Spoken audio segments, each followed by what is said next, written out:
Chapter 8. Louann Brizendine. The following are quotes from her 2006 book, The Female Brain. More than 99% of male and female genetic coding is exactly the same.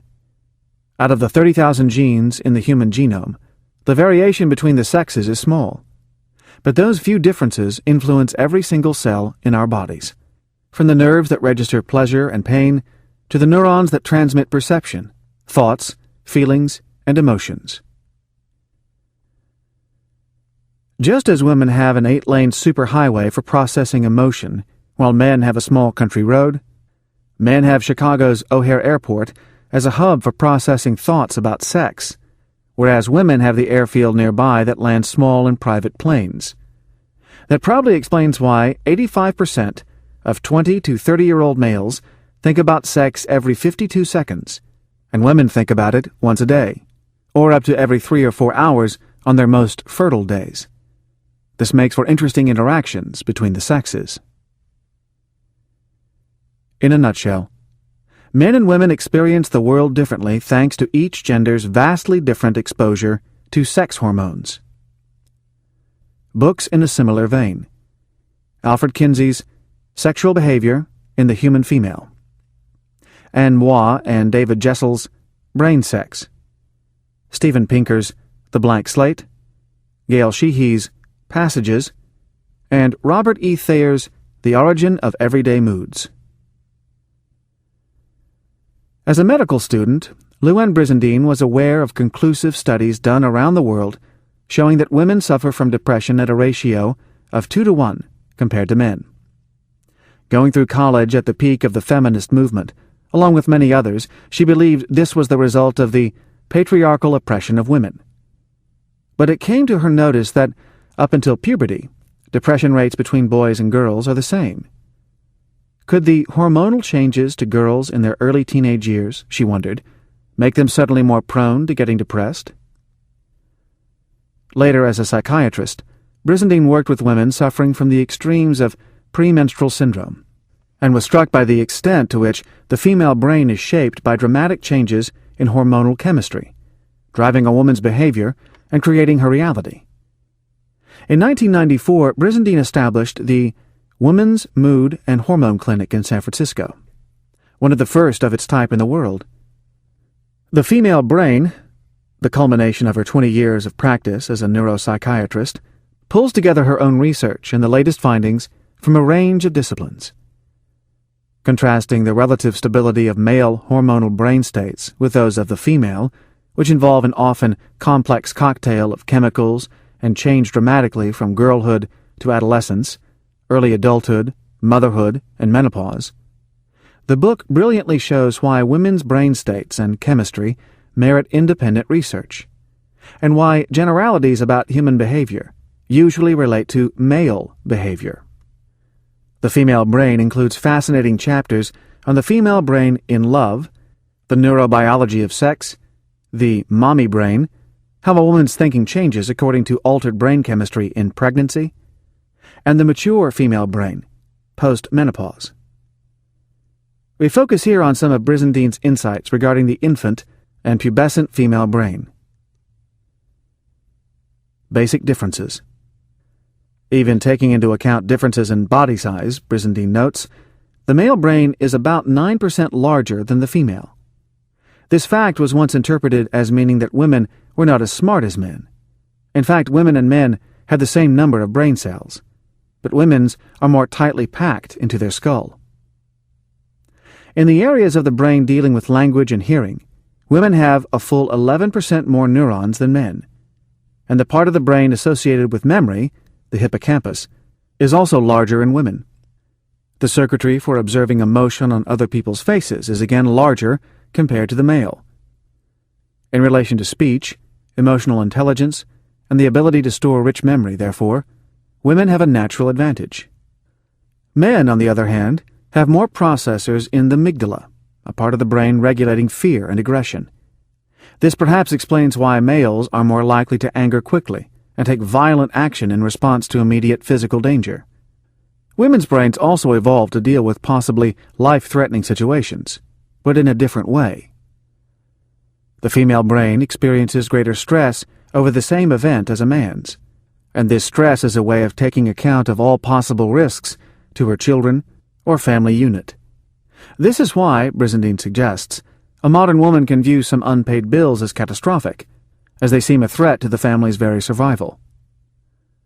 Brain scanning and imaging technologies now allow us to see the workings of the brain in real time.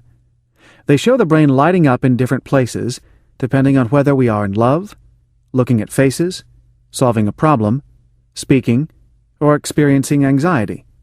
And these hotspots differ between men's and women's brains. Women actually use different parts of the brain and different circuits than men to accomplish the same tasks, including solving problems, processing language, and generally experiencing the world. One other basic brain difference is noteworthy. Studies have shown that men think about sex on average every 52 seconds, while for a woman it is once a day. As the part of the brain where sexual thought and behavior is generated is 2.5 times larger in the male, this is not surprising. The baby female brain. Until they are 8 weeks old, the brains of male and female fetuses look the same. Female is nature's default setting, Brizendine observes. At about 8 weeks, the male fetus's brain is flooded with testosterone, which kills off the cells relating to communication and helps to grow cells relating to sex and aggression. Biochemically, the male brain is then significantly different from a female one, and by the time the first half of the pregnancy is over, the differences between male and female brains are mostly set. A female baby comes into the world wired to notice faces and hear vocal tones better.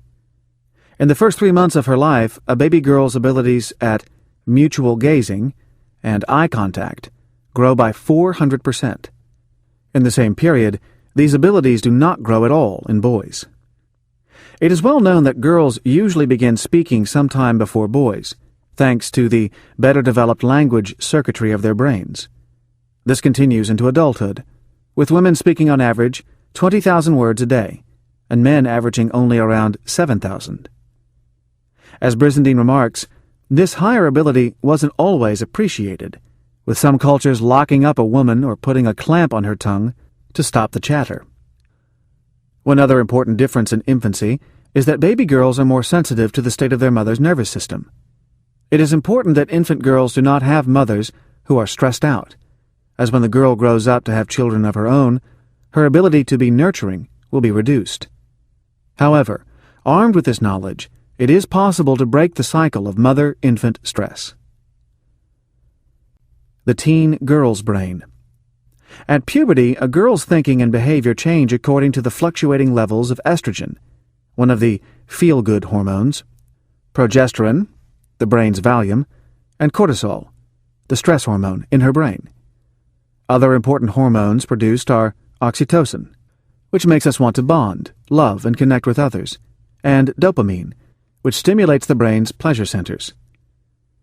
The effect of these chemicals is to give a teenage girl a great need for and pleasure in gossiping, shopping, exchanging secrets, and experimenting with clothing and hairstyles, anything that involves connecting and communicating. Teenage girls are always on the phone because they actually need to communicate to reduce their stress levels. Their squeals of delight at seeing friends and the corresponding panic at being grounded are also part of these changes. The dopamine and oxytocin rush that girls experience is the biggest, fattest neurological reward you can get outside of an orgasm, Brizendine remarks. Why exactly does the loss of a friendship feel so catastrophic to a teen girl, and why is her social group so important to her? Physiologically, she is reaching the optimum age for child-rearing, and in evolutionary terms, she knows that a close-knit group is good protection, since if she has a small child with her, she is not able to attack or run away as a man can. The concept of flight or fight in response to danger is an observation of men rather than women. Close social bonds actually alter the female brain in a highly positive way, so that any loss of those relationships triggers a hormonal change that strengthens the feelings of abandonment or loss. The intensity of female pubescent friendships, therefore, also has a biochemical basis. The teenage girl's confidence and ability to deal with stress also change according to the time of the month, and Brizendine has treated many problem girls who experience higher than average hormonal changes. The most brash and aggressive girls often have high levels of androgens, the hormones associated with aggression. At normal levels, fluctuations in androgens can cause a girl to be more focused on power, whether within the peer group or over boys. Incidentally, why do teenage boys often become brooding and monosyllabic? The testosterone that marinates their brains not only drives them to compelling masturbatory frenzies, but also reduces their wish to talk or socialize if it does not involve girls or sport. Overall, in the teen years, the differing hormonal effects on the brain cause males and females to go off in different directions.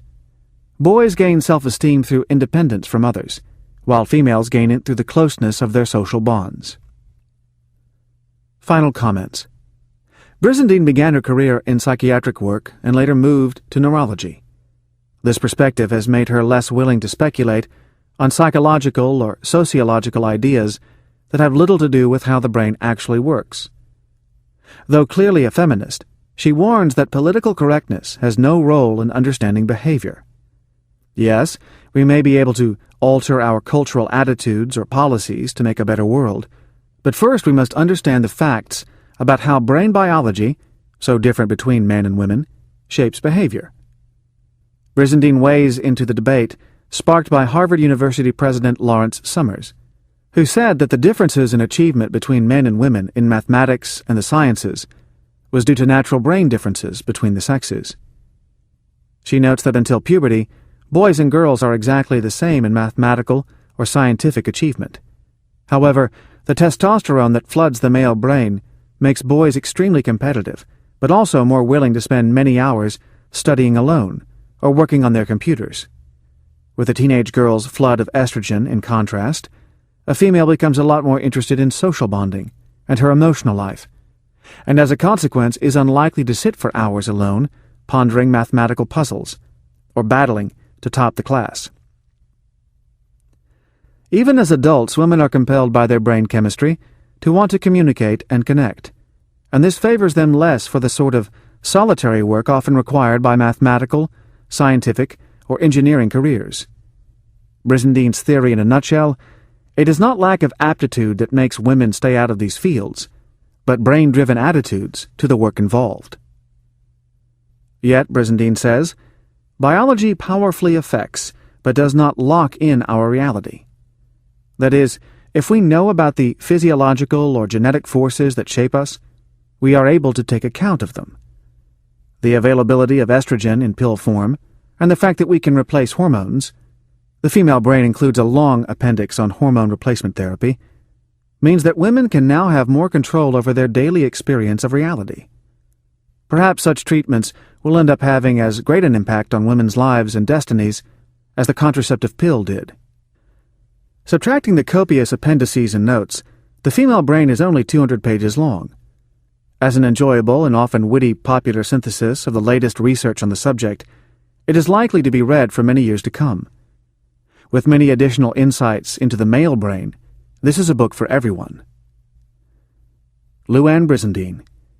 Brizendine's first degree was in neurobiology from the University of California, Berkeley, 1972 to 1976, followed by medicine at Yale University and psychiatry at Harvard's Medical School, 1982 to 1985. After a stint teaching at Harvard, in 1988 she accepted a post at the Langley Porter Psychiatric Institute at the University of California, San Francisco, where in 1994 her Women's Mood and Hormone Clinic was established. She continues to combine research work with clinical practice and teaching, focusing on the effects on mood, energy, sexual function, and hormonal influences on the brain.